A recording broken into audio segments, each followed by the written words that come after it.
بسم اللہ الرحمن الرحیم۔ جب اللہ تعالیٰ ہم سے 70 ماہوں سے زیادہ محبت کرتا ہے تو پھر ہمیں دکھ اور تکلیف کیوں دیتا ہے، ہمیں مصیبت اور پریشانی میں مبتلا کیوں کرتا ہے؟ جناب علی رضی اللہ تعالیٰ عنہ نے اس بات کا کیا جواب دیا؟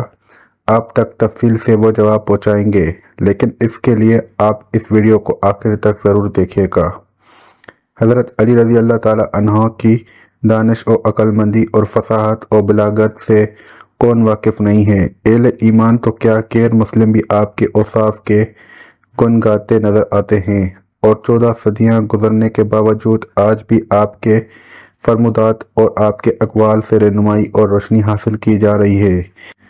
ایک شخص دربار خلافت میں حاضر ہوا، حضرت علی رضی اللہ تعالیٰ عنہ سے یہ پوچھا کہ جب اللہ تعالیٰ ہم سے 70 ماہوں سے زیادہ محبت کرتا ہے تو پھر ہمیں دکھ اور تکلیف کیوں دیتا ہے، ہمیں مصیبت اور پریشانی میں مبتلا کیوں کرتا ہے؟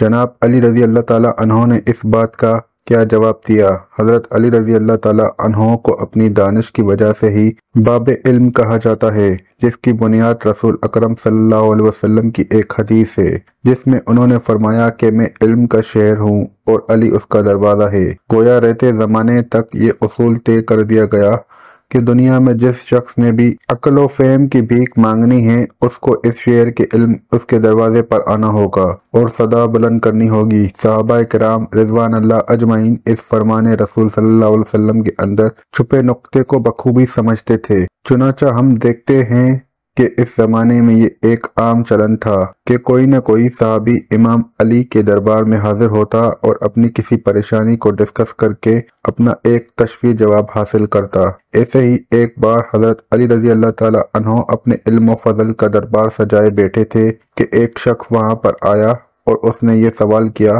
کہ یا علی رضی اللہ تعالیٰ عنہ، یہ بتائیے کہ جب اللہ ہم سے بے پناہ محبت کرتا ہے تو پھر ہم پر دکھ اور تکلیف کیوں بھیجتا ہے؟ ناظرین، یہ حضرت علی رضی اللہ تعالیٰ عنہ کی ذہانت کا امتحان نہیں تھا، بلکہ اللہ تعالیٰ نے ایک سبب پیدا کرنا تھا کہ رہتی دنیا تک آنے والی قدموں تک یہ ایک مفصل جواب ضرور پہنچائے اور لوگوں کا طرز فکر بالکل بدل کر رہ جائے۔ حضرت علی رضی اللہ تعالیٰ عنہ مسکرائے اور فرمایا کہ اے شخص، شکر ادا کرو کہ اللہ نے دکھ کو پیدا کیا، یہ اللہ کی عظیم ترین نعمتوں میں سے ایک نعمت ہے۔ اس پر وہ شخص فطری طور پر حیران ہوا اور جوابی سوال پوچھا کہ یا علی رضی اللہ تعالیٰ عنہ، دکھ بھی ایک نعمت ہے؟ حضرت علی رضی اللہ تعالیٰ عنہ نے فرمایا، اے شخص، دکھ اس طرح ایک نعمت ہے کہ اللہ تعالیٰ جس شخص کو مضبوط بنانا چاہتا ہے اس کو دکھ کی راہ پر چلاتا ہے، اور جس شخص کو اپنے قریب کرنا چاہتا ہے اس کے اوپر رنج اور مصیبت بھیجتا ہے۔ گویا وہ شخص جو آسانیوں، راحتوں اور خوشیوں کے اندر اللہ تعالیٰ کے ذکر سے غافل تھا، اس کے لیے ایک یہ موقع دیا جاتا ہے کہ وہ اللہ تعالیٰ کی طرف لوٹ آئے، اللہ کو اپنی دعاؤں میں یاد کرے اور اس کے آگے سر جھکائے۔ ناظرین، رسول اکرم صلی اللہ علیہ وسلم کی ایک حدیث کا مفہوم ہے کہ مومن اللہ تعالیٰ کے نور سے دکھتا ہے، اس کی فراست سے ڈرو۔ تو یہ جو حضرت علی رضی اللہ تعالیٰ عنہ نے ارشاد فرمایا کہ دکھ اللہ تعالیٰ کی طرف سے ایک نعمت ہے، اس کے پیچھے بھی یہ سوچ کا فرما تھی کہ قرآن مجید فرقان حمید میں اللہ تعالیٰ اپنے بندوں سے ارشاد فرماتا ہے۔ سورہ بقرہ کی آیت نمبر 155 کا ترجمہ ہے کہ اللہ تعالیٰ فرماتے ہیں، ضرور ہم تمہیں آزمائیں گے، کچھ خوف سے، بھوک سے، مال اور جان کے نقصان سے، اور پھلوں کے ضیاع سے، اور صبر کرنے والوں کو خوشخبری دے دو۔ گویا انسان کے لیے ایک موقع پیدا کیا جاتا ہے، اسے ایک چانس دینا چاہتا ہے۔ اللہ نے اس کی طرف یہ جو ٹیسٹ مقرر کر رکھے ہیں اپنے بندوں کو آزمانے کے لیے، ان میں سے کچھ بھیجیں، اور پھر اگر کوئی اس پر صبر کا مظاہرہ کرے تو اسے بے پناہ خوشخبری اور بے حد حساب و انعام عطا فرمایا جائے۔ تو آپ ہی بتائیے کہ کیا جب حضرت علی رضی اللہ تعالیٰ عنہ نے یہ فرمایا کہ دکھ بھی اللہ تعالیٰ کی طرف سے بھیجی گئی نعمتوں میں سے ایک نعمت ہے، تو کیا یہ درست نہیں تھا کہ انسان کو اللہ تعالیٰ ایک چانس دینا چاہتا ہے کہ وہ میرے بھیجے گئے امتحان پر صبر کا مظاہرہ کرے اور پھر بدلے میں یا اس کی زندگی میں یا ابدی زندگی میں انعام و کرم پائے؟ اسی طرح کی ملتی جلتی بات اللہ تعالیٰ نے اپنے بندوں سے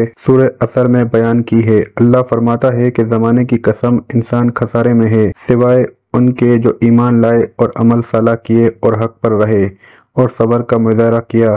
تو گویا حضرت علی رضی اللہ تعالیٰ عنہ کے اس فرمان کا مفہوم بھی یہی ٹھہرا کہ جو اللہ تعالیٰ تم پر دکھ بھیجتا ہے اس پر اگر صبر کا مظاہرہ کیا جائے تو انعام و کرام کی بشارت ہے، اور اللہ تعالیٰ اس شخص کے لیے آسانیاں ضرور عطا فرمائے گا۔ مگر ہم دیکھتے ہیں افسوس کا مقام ہے کہ ہم سب جب اللہ تعالیٰ کی طرف سے کوئی مصیبت نازل کی جاتی ہے تو اس پر صبر کرنے کی بجائے اللہ تعالیٰ سے گلے شکوے کرنا شروع کر دیتے ہیں اور اپنی قسمت خرابی کا شکوہ شروع کر دیتے۔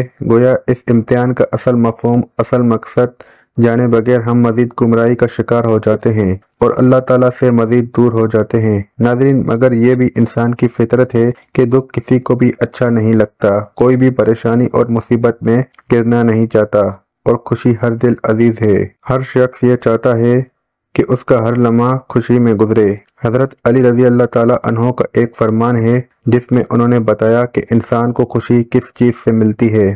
ایک بار حضرت علی رضی اللہ تعالیٰ عنہ کہیں جا رہے تھے کہ آپ نے دیکھا کہ راستے میں ایک شخص اداس بیٹھا تھا۔ آپ اس کے پاس گئے اور فرمایا، اے بندہ خدا، مجھے بتاؤ تم کیوں اداس بیٹھے ہو؟ اس شخص نے سر اٹھایا اور حضرت علی رضی اللہ تعالیٰ عنہ کو مخاطب کرتے ہوئے کہا، یا علی، میری بچپن کی خواہش تھی کہ میرے پاس 1000 اونٹ جمع ہوں، مگر زمانہ گزر گیا، میری عمر گزر گئی، آج تک میں صرف یہ 4 اونٹ حاصل کر سکا ہوں۔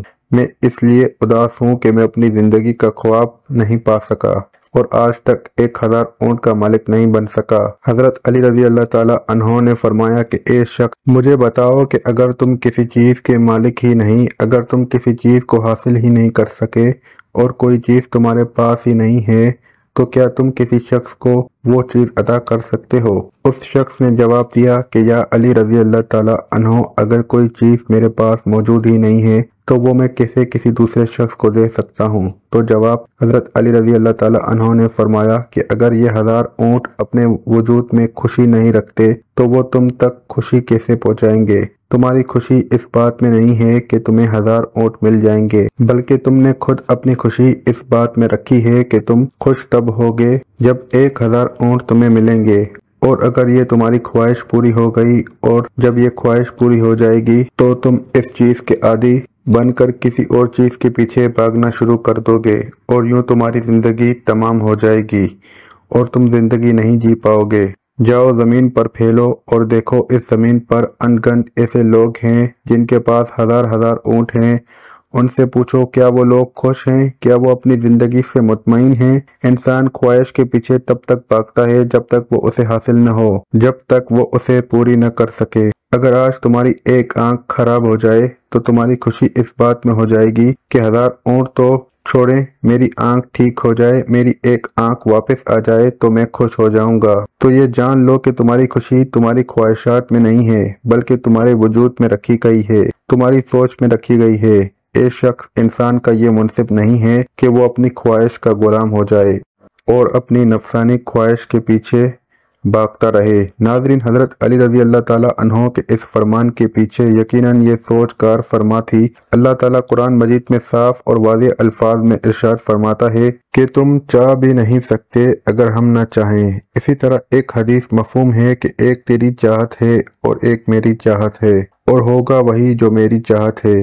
یعنی اگر انسان اپنی خواہشات کو، اپنی مرضی کو اللہ تعالیٰ کے حکم کے تابع کر دے اور جو کچھ اس کو عطا ہو اس پر راضی رہے، اس پر شکر ادا کرتا رہے، تو عجب نہیں کہ وہ مقام بھی آ جائے کہ اللہ تعالیٰ اس کی ہر خواہش، اس کے دل سے نکلنے والی دعا کو پوری کرنا شروع کر دے۔ کسی بزرگ کا یہ فرمان ہے کہ اگر تم چاہتے ہو کہ مجیب الدعوات تمہاری سنے تو مستجاب الدعویٰ بن جاؤ، تو راضی برضا ہو جاؤ، یعنی اللہ تعالیٰ کے ہر کام کو بخوشی سر تسلیم خم کر دو۔ اس کے سامنے اس کے بعد وہ مقام آتا ہے جس کے بارے میں اقبال نے فرمایا تھا کہ ہاتھ ہے اللہ کا بندہ، مومن کا ہاتھ، پھر وہ مومن جو کام سر انجام دیتا ہے اس میں اللہ تعالیٰ کی خوشی شامل ہوتی ہے، وہ جو دعا کرتا ہے اس میں اللہ تعالیٰ کی خوشنودی شامل ہوتی ہے اور اس کی ہر دعا قبول ہوتی ہے۔ اللہ پاک ہمیں بہتر عمل کرنے کی توفیق عطا فرمائے، آمین یا رب العالمین۔ ناظرین، کمنٹ باکس میں اللہ تعالیٰ کے 99 ناموں میں سے ایک نام ضرور ٹائپ کریں۔ اللہ حافظ۔